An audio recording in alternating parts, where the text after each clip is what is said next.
अस्सलामुअलैकुम गाइस, कैसे हैं आप? उम्मीद करते हैं आप सब खैरियत से होंगे, खुश होंगे और हमारी दुआ है कि आप हमेशा खुश रहें, हंसते और मुस्कुराते रहें। मेरा नाम है रहमान अनवर और मैं हूं मोहम्मद और मैं हूं ज़फ़र इकबाल। तो देखने जा रहे हैं रौनक सर की वीडियो। देखते हैं, अगर वीडियो पसंद आए वीडियो को लाइक, चैनल को सब्सक्राइब ज़रूर कीजिएगा। तो देखते हैं।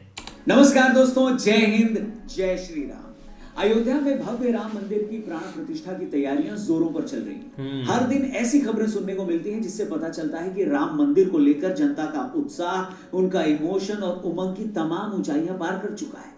खुद प्रधानमंत्री नरेंद्र मोदी ने मंदिर की प्राण प्रतिष्ठा से पहले 11 दिन का अनुष्ठान करने का फैसला किया है। देश भर से साधु संत अभी से अयोध्या कूच करना शुरू कर चुके हैं। प्राण प्रतिष्ठा वाले दिन अयोध्या में 40 लाख दीपों की मदद से भगवान श्री राम की योद्धा वाली प्रतिमा बनाई जा रही है। पहली बार दिवाली से पहले फिर से सड़कों पर मिट्टी के दिए बिकने लगे हैं। इस बीच मंदिर परिसर से आ रही तस्वीरें लगातार हम सबका दिल जीत रही हैं। राम मंदिर के 14 स्वर्ण जड़ित दरवाजे तैयार हो चुके हैं। गुजरात से लेकर उड़ीसा तक न जाने कितने राज्यों से झांकियां अयोध्या के लिए चल चुकी हैं। मेहमानों के लिए खास प्रसाद अभी से तैयार किए जा रहे हैं। अयोध्या से लेकर नेपाल तक पुलिस हाई अलर्ट पर है। अकेले अयोध्या शहर में 10,000 से ज्यादा सीसीटीवी कैमरे लगा दिए गए हैं। अयोध्या की हर गली नुक्कड़ सही मायनों में दुल्हन की तरह सजकर तैयार हो चुकी है। हर तरफ ऐसा माहौल है कि मानो प्रभु श्री राम के अलावा इस देश का कोई वजूद हो ही ना। आंखों में आंसू और दिल में उत्साह भरकर लोग बस इसी दिन का इंतजार कर रहे हैं। मगर ये कहूं कि ये भव्य राम मंदिर की प्राण प्रतिष्ठा का इंतजार सिर्फ भारत में ही नहीं बल्कि भारत से बाहर भी कई देशों में किया जा रहा है तो ये गलत नहीं होगा। थाईलैंड से लेकर इंडोनेशिया तक और श्रीलंका से लेकर साउथ कोरिया तक बहुत बड़ा वर्ग है जो इस दिन का बेसब्री से इंतजार कर रहा है। ये वो देश हैं जहां राम भक्तों की बड़ी तादाद है। ये वो देश हैं जिनका हमारी तरह भगवान श्री राम से नाता सदियों पुराना है।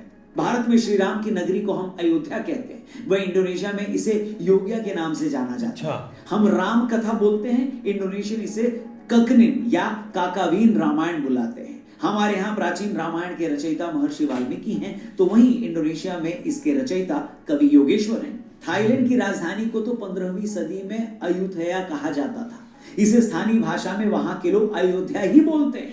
यहाँ के लोग अपने राजा को भगवान राम का वंशज मानते हैं और उन्हें विष्णु का अवतार कहते हैं। थाई संस्कृति और साहित्य का रामायण और राम से काफी जुड़ाव है। यहाँ के राजा अपने नाम के साथ राम लिखते थे। थाईलैंड के मौजूदा राजा को भगवान राम का 10वां वंशज माना जाता है। यहाँ तक कि उनके राज्याभिषेक के लिए गोरखपुर से पंडित गए थे। और तो छोड़िए, थाईलैंड की राजधानी बैंकॉक को महेंद्र अयोध्या भी कहा जाता है। लोगों का मानना है कि ये अयोध्या इंद्र ने बसाई थी। मगर इन सब जुड़ावों में सबसे दिलचस्प कहानी आती है दक्षिण कोरिया से। मैं दावा करता हूं ये एक ऐसी कहानी है जिसके बारे में आपने शायद ऊपर ऊपर से तो सुना होगा, मगर इतने डिटेल में, इतने विस्तार से आपको आज तक किसी ने कोरिया के अयोध्या कनेक्शन की कहानी नहीं सुनाई होगी। मगर इससे पहले कि मैं दक्षिण कोरिया के अयोध्या कनेक्शन पर आऊं, मैं दक्षिण कोरिया से भारतीयों के उस कनेक्शन की बात कर लेता हूं जिसे लेकर स्पेशली हमारी यंग जनरेशन, युवा पीढ़ी खास तौर पर बहुत एक्साइटेड होती है। जी हाँ, कोरियन ड्रामास, जिसके लिए आज के युवा बावले हुए पड़े।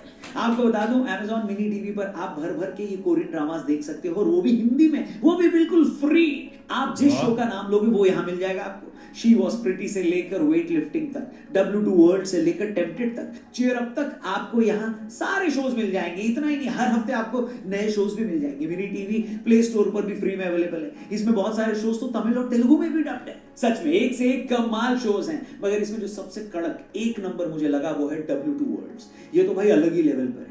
ये कांगचुल की कहानी है जो ओलंपिक्स का गोल्ड मेडलिस्ट है। उसके पूरे परिवार की हत्या होने के बाद कैसे उसकी पूरी लाइफ ही बदल गई और एक ही मकसद पर वो चलने लगी, असली कातिल को ढूंढना। अब बॉस मैं अब ज्यादा नहीं बताऊंगा, डिस्क्रिप्शन में लिंक दिया, आप खुद ही चेक कर लो, ठीक है। वापस से आते हैं अयोध्या के कोरियन कनेक्शन पर। दोस्तों ये बात तो हमने कई बार सुनी है कि अयोध्या की राजकुमारी सूर्य रत्ना ने दक्षिण कोरिया के राजा सूरो से प्रेम विवाह किया था। यही वजह है कि बहुत सारे कोरियन अयोध्या को अपना ननिहाल भी मानते हैं। अब आपको पूरा विस्तार से बताते हैं, पूरी कहानी डिटेल में सुनाते हैं। तो ये कहानी शुरू होती है 48 ईसा पूर्व। अयोध्या में एक राजकुमारी रहती थी जिनका नाम था सूरी रत्ना।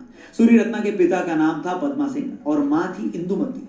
पद्मसेन का कौशल साम्राज्य पर राज था। उस समय कौशल साम्राज्य आज के यूपी से लेकर ओडिशा तक फैला था। एक दिन पद्मसेन को सपना आया कि उनकी बेटी का विवाह कोरिया के राजा किम सोरो से हो गया। अपने इसी सपने की मर्यादा रखते हुए पद्मसेन ने अपनी बेटी सूर्यरत्ना को पूरे लाव लश्कर के साथ समुद्र के रास्ते कोरिया भेज दिया। 2 महीने की लंबी यात्रा के बाद रानी सूर्यरत्ना कोरिया के ग्योंगसांग राज्य के किमहे शहर पहुंच गई। जिस दौरान सूर्यरत्ना कोरिया की समुद्री यात्रा पर निकली थी, उसी दौरान कोरिया में राजा किम सोरो पर शादी के लिए दबाव पड़ रहा था। लोग प्रेशर बना रहे थे। उनके दरबारी लगातार उन्हें यह सलाह दे रहे थे कि वो अपने राज्य की किसी कुंवारी लड़की से विवाह कर ले, मगर किम सोरो का मानना था कि उनकी शादी स्वर्ग से तय की जाएगी। इसके बाद उन्होंने अपने साथियों को आदेश दिया कि वो घोड़े और बोट लेकर उनकी राजधानी के दक्षिण में एक आइलैंड की तरफ जाएं। सोरो से आदेश मिलने के बाद उन लोगों ने वही किया। वहां पहुंचकर उन्होंने देखा कि उनकी तरफ एक जहाज आ रहा है। उन्होंने फौरन इसकी जानकारी राजा को दी। इसके बाद सोरो ने राज्य के कुछ और वरिष्ठ अधिकारियों को वहां भेजकर उन लोगों को दरबार में लाने के लिए भेजा, मगर रानी सूर्यरत्ना ने यह कहते हुए उनके साथ जाने से इनकार कर दिया कि वो अनजान लोगों के साथ कहीं नहीं जा सकती। कहते हैं इसके बाद राजा ने वहीं पहाड़ी की तलहटी पर उन लोगों के लिए टेंट लगाने का आदेश दिया। टेंट लगने के बाद रानी सूर्यरत्ना अपने काफिले के तमाम लोगों के साथ टेंट में आ गई। कहा जाता है कि रानी सूर्यरत्ना के साथ आए लोगों के पास सोना, चांदी और बहुत कीमती सामान थे जो वो तोहफे के तौर पर अपने साथ लाए थे। रानी के टेंट में पहुंचने के बाद राजा भी उनसे मिलने वहां पहुंचे। रानी सूर्यरत्ना ने जब सोरो को अपने सपने के बारे में बताया तो राजा का जवाब सुनकर भी वो सन्न रह गए। सोरो ने कहा कि उन्हें भी सूर्यरत्ना के वहां आने का पहले से ही आभास हो गया था, इसलिए उन्होंने दरबारियों के कहने के बावजूद किसी और से शादी नहीं की। इसके बाद रानी सूर्यरत्ना के साथ आए बहुत सारे लोग जब वापस जाने लगे तो राजा सोरो ने उन्हें बहुत महंगे महंगे तोहफे दिए। रानी के साथ आए बाकी लोग तो वहां से चले गए, मगर उनके 2 सेवक और उनकी बीवियों को राजा सोरो ने अपने महल के पास अलग घर दे दी। राजा सोरो से शादी के बाद रानी सूर्यरत्ना को हियो होंग ओक नाम दिया गया। शादी के बाद रानी सूर्यरत्ना ने सोरो से कहा कि वो अपने 2 बच्चों को अपना सरनेम देना चाहती। कहा जाता है कि महारानी हियो होंग ओक और राजा किम सोरो के कुल 12 बच्चे हुए। आज कोरिया में कारक गोत्र के तकरीबन 60 लाख लोग खुद को राजा किम सोरो और अयोध्या की राजकुमारी का वंशज मानते हैं। इस वंशज के लोग किम्हे के बाशिंदे थे। किम्हे बुसान के नजदीक था, जिसे आज बुसान का नाम दिया गया। आबादी के लिहाज से बुसान आज सियोल के बाद साउथ कोरिया का दूसरा सबसे बड़ा शहर है।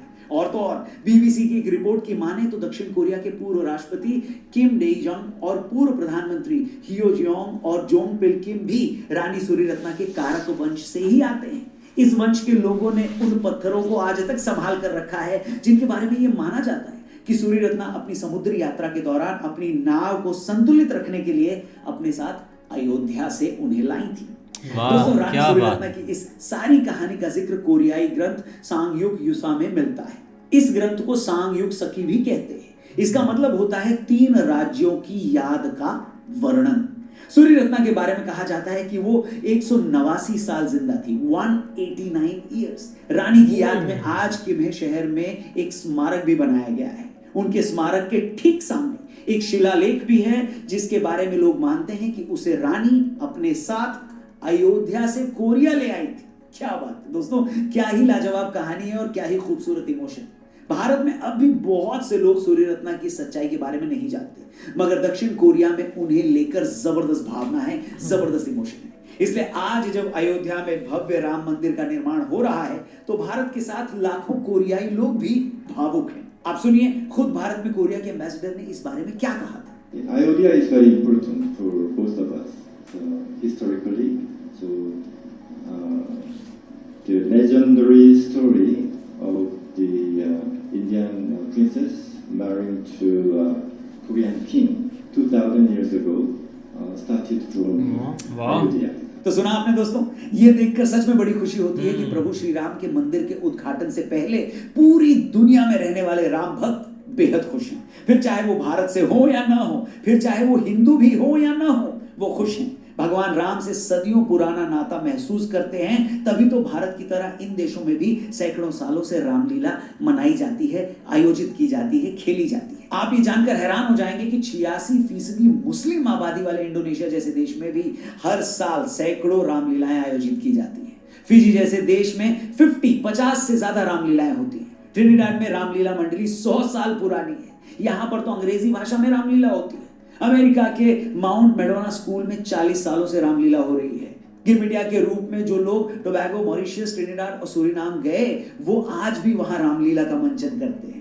और तो और राम मंदिर की प्राण प्रतिष्ठा से पहले अयोध्या में दुनिया भर से आए तकरीबन 3,500 कलाकार मिलकर रामलीला का मंचन करेंगे। ये सब देखकर और सुनकर मन सचमुच आनंद से भर जाता है। इनफैक्ट आपको भी ये सब सुनकर कितनी खुशी हुई होगी, है कि नहीं? इनफैक्ट आप में से बहुत सारे लोगों ने कहानी पहली बार सुनी होगी। क्या रिएक्शन है, क्या फीलिंग है, प्लीज कमेंट सेक्शन में कमेंट करके जरूर बताइएगा। लेकिन साथ ही साथ ये देखकर ना दोस्तों दुख भी होता है कि जहां एक तरफ दुनिया इतनी खुश है, वहीं अपने भारत में ही ऐसे भी लोग हैं जो इनवाइट देने पर, न्योता देने के बाद दर्शन करने मंदिर नहीं जा रहे हैं। बताइए, मैं इस वीडियो का अंत में किसी नेगेटिव टोन पर तो नहीं करना चाहता, मगर ये देखकर सचमुच बड़ा दुख होता है।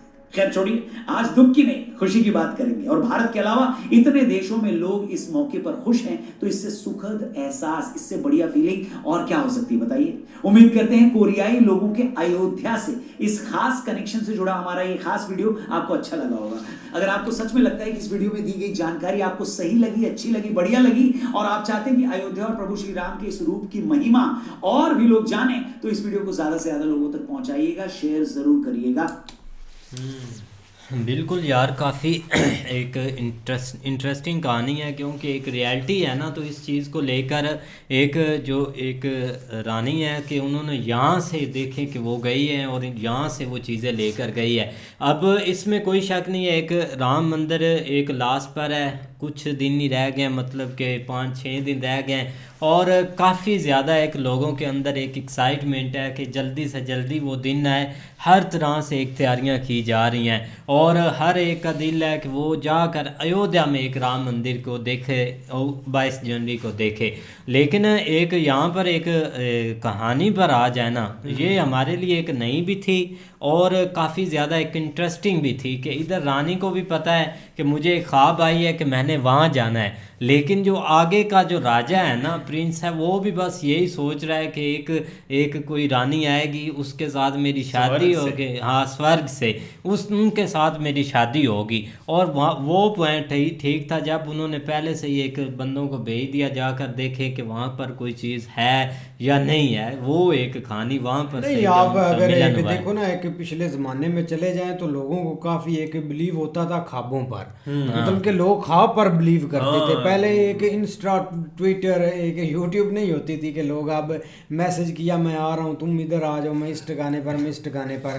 पहले लोगों को एक बिलीव होता था अपने आप पर, और एक ख्वाब मतलब के वाद चीज़ होती थी जिससे लोग एक अपने आप को अट्रैक्शन देते थे कि यार मुझे ख्वाब आया ये चीज़ पर, शायद ये चीज़ कोई ना कोई ज़रूर हो इसमें। लोग मतलब के लोगों ने नजूमी रखे होते थे। आप देखो ना, एक चंगेज़ खान का आपको किस्सा सुनाता हूँ। चंगेज़ खान तो मूर्ख था, उसने बहुत मुसलमानों को मारा है। इधर ना एक मतलब कि उसने इधर सीरिया वाली ना साइड पर उसने एक अटैक करना था, उसने सारा तो फतह हर चीज़ कर ली थी, लेकिन जो एक मुसलमानों का नजूमी था ना, उन्होंने उनको मतलब कि एक बेवकूफ़ बनाया हुआ था कि जब चंगेज़ खान इधर आएगा ना, हमारे पास ऐसी चीज़ है कि इधर हवाएं आएंगी, इधर मतलब कि शुरलाएँ छूटेंगी, इधर कुछ होगा। वो चंगेज़ खान ने भी अपना नजूमी रखा हुआ था। वो उससे पूछता था कि क्या ये सीन है, वो उधर का नजूमी बोल रहा है कि हवाएं आएंगी, तूफ़ान आ जाएंगे जब मैं हमला करूँगा उन पर। तो उन्होंने बोला कि कुछ भी नहीं होगा, ये चीज़ें ना ऐसे मतलब कि होती रहती, शायद हो जाए।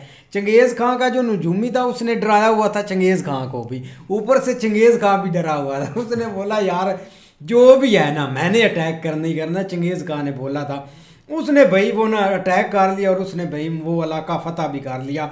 उसने बोला मैंने आपको कुछ नहीं बोलना, वो नजूमी को लेकर आओ। वो नजूमी को लेकर, और जब नजूमी उसके फ्रंट पर आया ना, उसने पूछा वो किधर गई, तूफान किधर गई हवाएं? मुझे तो कुछ भी नहीं हुआ, मैंने चीज़ें पता तुमने मेरे ऐसी तरह निकाला हुआ था। उसने भाई उसका गला उधर ही मतलब के काट दिया। फिर उसने बोला मेरे वाला नजूमी लाओ। उसकी पहले उसने जुबान काटी, फिर उसका उसने गला काटा कि यार ये दो नजूमियों को उसने मार दिया, और जिस पर उन्होंने कब्जा किया था ना, उसका उन्हें मतलब कि एक बादशाह था उसको भी छोड़ दिया, कुछ चांद मतलब के लोग थे उनको भी छोड़ दिया, लेकिन उसने नजूमी को नहीं छोड़ा था।